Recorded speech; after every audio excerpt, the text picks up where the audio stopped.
inatasan ng inyong lingkod ang Department of Energy, kasama ng DOST, ng DTI, ng DOTC, na to oversee the shift or conversion to alternative fuels from fossil fuels towards the implementation of Migsubiri's Biofuels Act.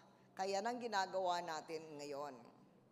Kasi kung halimbawa yung mga sasakyan ng pamalaan, 20%, Angie, di ba, ng lahat ng sasakyan ng pamalaan ay dapat i-convert. At kayo naman, mga nagmamaneho, nagpapasada, kailangan din. Hindi lamang dahil sa utos, kundi dahil para man makakita pa kayo. Kasi kung hindi kayo magko-convert, talagang napakataas na ang presyo ng langis. Ngayon, abot sa 200,000 piso ang kailangan kung magpapalit ng makina. Abot sa 70,000 kung bibili ng conversion kit. Abot sa 550,000 kung bibili ng bagong jeepney na gumagamit na ng alternative fuels.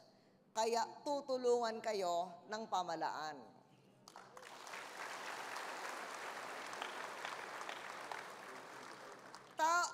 Target nating magpa-convert ng 10,000 jeepney at para na rin sa mga bus at mga taxi.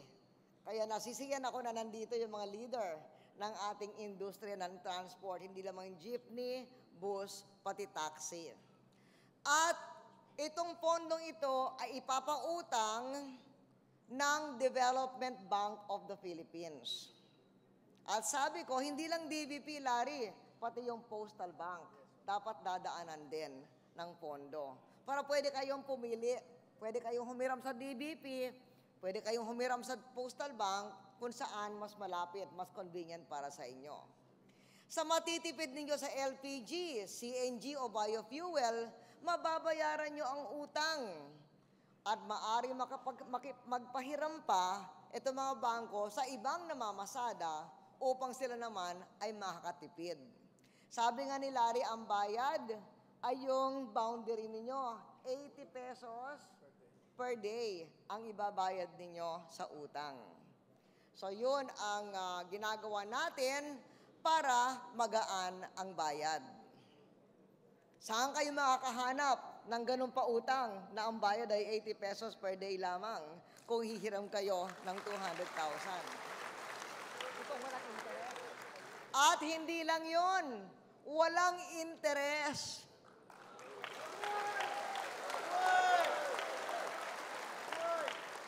So siguro mababayaran nyo paunti-unti sa loob ng 2 taon. So sa loob ng 2 taon, di lahat nun, inyo na ang kita.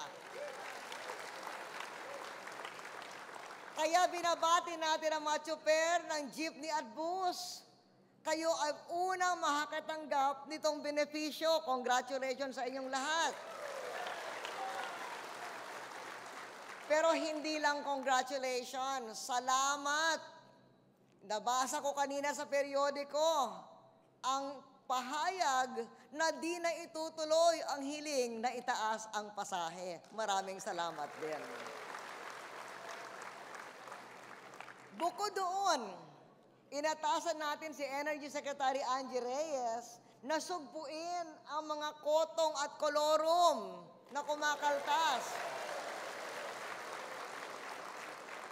Kasi dinig ko hanggang 4,000 piso raw sa kita ng tsuper bawat buwan ang nakakaltas ng mga kolorum at kotong.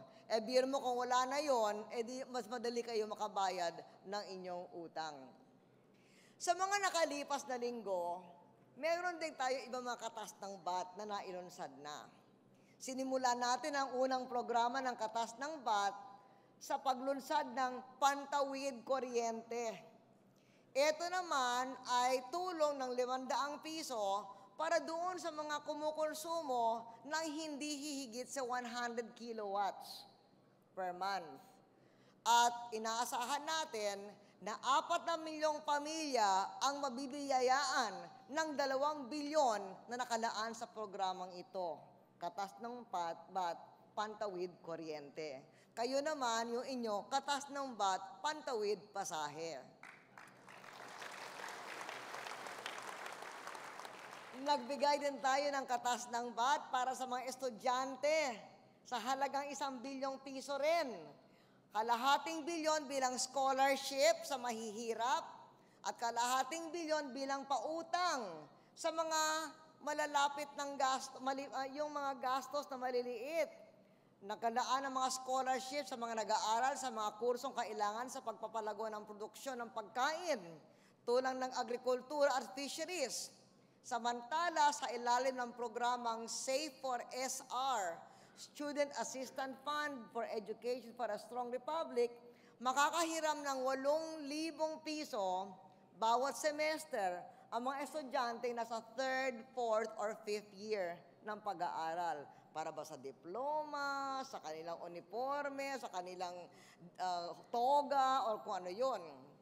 Kaya wala tayong pagod na nagpupursige upang tugunan ang mga hamong bunga ng paghina ng ekonomiya ng mundo at pagsipa ng mga presyo at langis at pagkain. Malubha ang tama sa mahihirap nito mga puwersang pandaigdig. Kaya ang mensahe natin sa araw na ito, sa 21st anniversary ng LTFRB ay ito: gagawin ng pamahalaan ang lahat na makakaya upang mapagpatuloy ang nasimulan nating pag-angat ng ating ekonomiya. Sa inyong lahat, mabuhay at sana patuloy ang inyong pagkunlaran. Hap, hap!